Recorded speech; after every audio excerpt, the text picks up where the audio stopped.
I told you, little creeps, no visitors. Go ahead, laugh at my disfigurement. Whilst Quinn could explain to Sandi that her knowledge of fashion and her leadership skills are a far more important a qualification for presidency than her dress size, she decides to take a much more literal course of action. Flynn's Arcade. Hello, welcome to Flynn's Arcade. This video is a deep dive into the season 5 episode of Daria, Fat Like Me, written by Peggy Nichol and first broadcast on MTV in March 2001. It was shown repeatedly on MTV, but when Nickelodeon acquired the rights to Daria in 2002, the network quickly scrubbed Fat Like Me from its regular broadcast schedule, so for a long time you could only see it if you had bought the DVD box set. I used to watch Daria, so I thought I'd seen all the episodes, but when I read this article by Melody Day, link in the description, I became obsessed with the idea of a lost Daria episode, so I wanted to seek it out.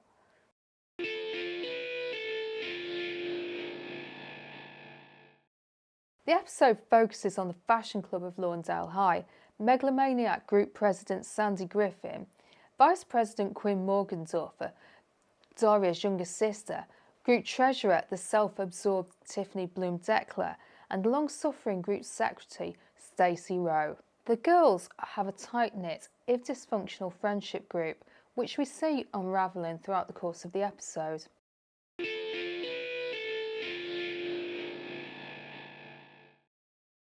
Then it's unanimous. Under no circumstances will the fashion club accept applicants with stubby fingertips. Stacy, what is the next membership qualification on our agenda? Weight guidelines, unless you want to talk about something else. If it's all right with you, Stacy, I prefer to conduct this meeting in an orderly fashion. I was genuinely surprised and somewhat impressed to see the fashion club having a group meeting at the start of the episode, because prior to this I had never took the fashion club seriously. I always figured that the girls had just called themselves a fashion club so that they could pretend to teachers and parents that they were participating in an extracurricular activity, when in reality they were sitting around reading magazines and going to the mall. But in reality they are surprisingly well organised. As group president, Sandi declares that the order of business is to set a maximum weight requirement for members of the club. I move we scale back the number of allowable pounds by 3. Which is met with misgivings by the other members. But then, unfortunately for Sandi, she is met with an accident. Oh! My leg! It's broken! Poor Sandi is now housebound, and the next time we see the girls meet, they seem a lot happier without her overbearing presence. And then I said, you can't wear sneakers to Chez Pierre. And he said he didn't know that. You know, a guy once took me to a chain restaurant. No, tell us about it. Really? During her convalescence, Sandi is unable to exercise, so she gains weight. This can't be happening! I'm ruined! Why me? Oh God, why me? She declares herself to be no longer fit to be the group president and resigns with immediate effect. I want you to be the first to know that out of respect to the fashion club's stringent obesity policy, I am resigning the presidency. Quinn briefly takes over the role, which is welcomed as a positive development by Tiffany and Stacy. So what's the first item of business? President Quinn? The best president ever? Long live the Quinn. However, this is short-lived because Sandi had already talked Quinn into resigning from the fashion club, a condition which Quinn reluctantly agrees to, out of loyalty to Sandi.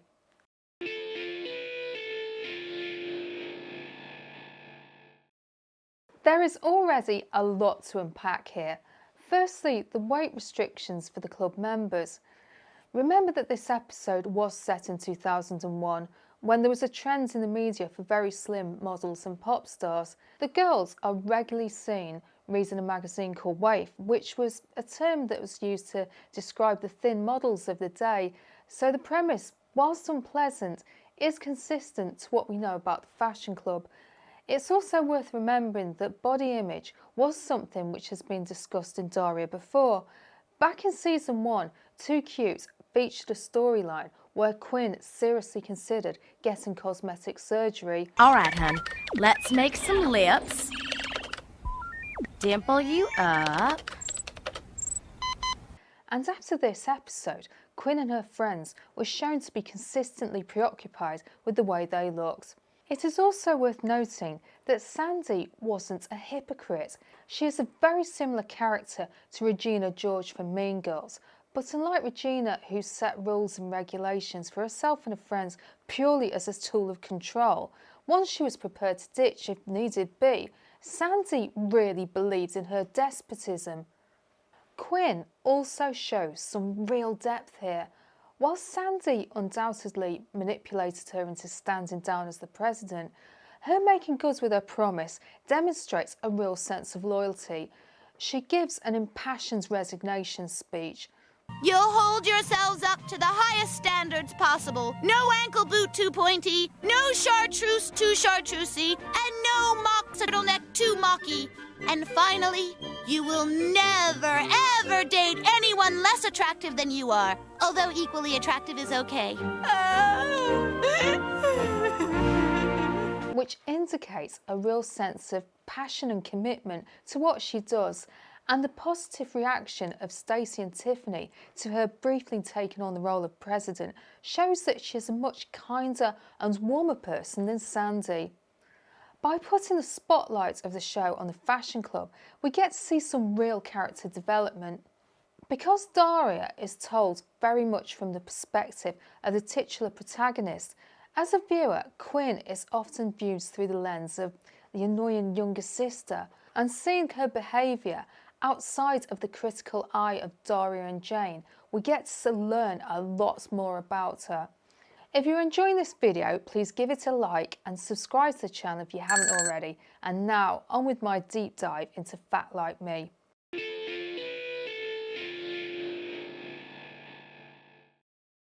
Without Sandi and Quinn, Stacy attempts to keep the fashion club going, and she makes a pretty decent go of it. She sets up meetings and produces an agenda. Anyway, I thought up some topics, if that's okay with you. Sure. Let's begin with a debate on crew necks. Now, I think people with long necks look really good in them because they make their necks look long. But unfortunately for her, Tiffany is not as interested in it as she is. Topic. I know. How about fashion? Their club desperately needs more members, but they can't think of any girls who could replace Sandi and Quinn, partly because they turn to Quinn for advice. You can't let Gina into the fashion club. Her teeth are thick. Heidi with the clogs? Gee, I guess there really aren't any suitable girls at school. He was still following Sandi's draconian rules. Out of desperation, Stacy and Tiffany asked boys to join the fashion club. You surprise them by looking really hot. He's talking about war. So am I. No, conceal and surprise. You think I need concealer? And this goes about as well as could be expected. But the final nail in the coffin is a vicious argument between Stacy and Tiffany. I'm through running the fashion club all by myself while you stare in the mirror and talk about yourself, and I quit! Maybe I should quit too. When Stacy complains that she is sick of doing all the work.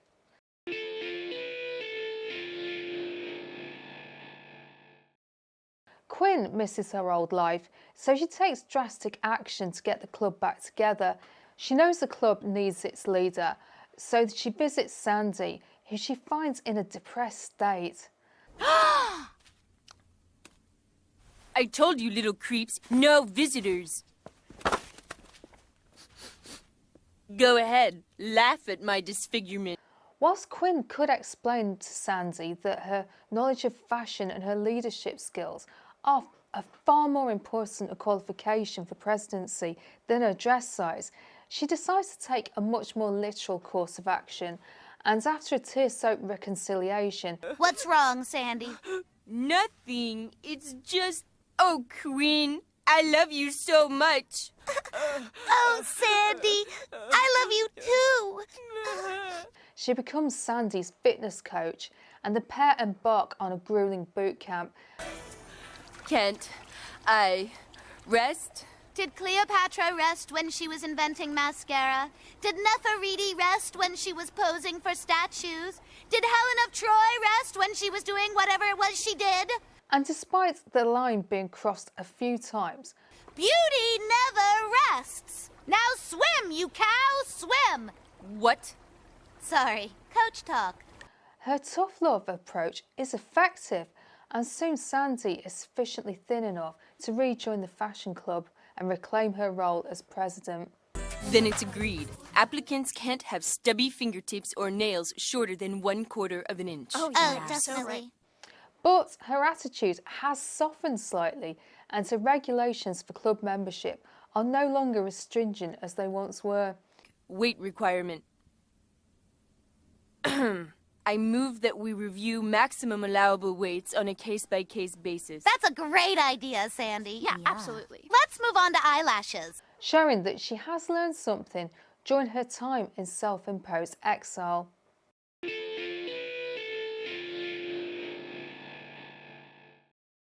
Fat Like Me relies on the viewer to do quite a lot of work when watching the episode. Whilst it isn't obvious to the characters, it is apparent that Sandi didn't need to resign from her role as president. The other members of the fashion club were so enthralled by her, they would have accepted her slight change of appearance, and Tiffany and Stacy would have been far more successful had they decided to open up the fashion club to some of the other girls at school. It may have even thrived had they included a new sense of fashion diversity.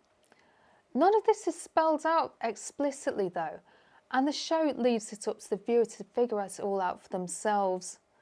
Daria was always recognised as an intelligent show, and it is still popular to this day, which is a testament to the quality of its writing. In Melody Day's article, she describes how Nickelodeon was showing Daria on its channel called The N, which was aimed at teens and tweens, and was rebranded as Teen Nick in 2009. When Daria was broadcast on MTV, it was clearly aimed at 17 to 18-year-olds as opposed to younger viewers, whereas The N was aimed at younger viewers too. Daria wasn't the most scandalous show to be broadcast on The N. The N also featured shows like Degrassi: The Next Generation, which tackled some really hard-hitting subjects, but Degrassi was a live-action drama, whereas Daria was an animation.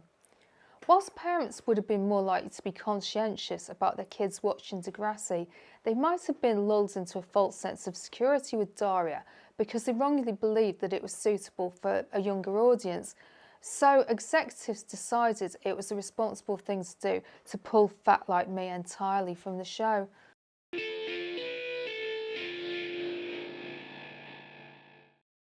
Nowadays, I am very aware of the concept of networks scrubbing racier episodes of my favourite shows.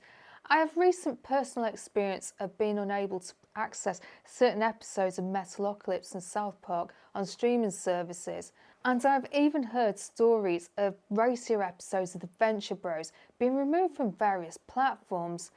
The story of the Lost Daria episode raises some interesting questions for fans of animated shows.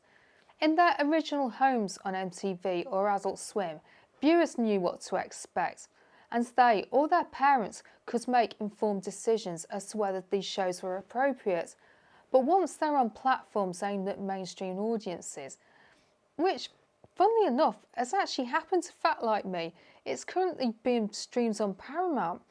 But the context is removed, and networks run a fine line between presenting shows in completion and maintaining artistic integrity, and ensuring that viewers are not subjected to potentially harmful material. Whilst older teenagers and adults who are already knowledgeable about Daria could be capable of making an informed decision as to whether it's a good idea to watch Fat Like Me, it might not be a good idea for others to watch the episode, and this raises some interesting questions for streaming platforms. This video is a departure from my usual type of content, so please let me know what you think. Did you enjoy this video, and would you like to see more of this type of video essay? Do you have any ideas of how platforms can stream more challenging content in a responsible way? If you don't know what to write, just drop Daria's iconic observation. I don't have low self-esteem, it's a mistake. I have low esteem for everyone else.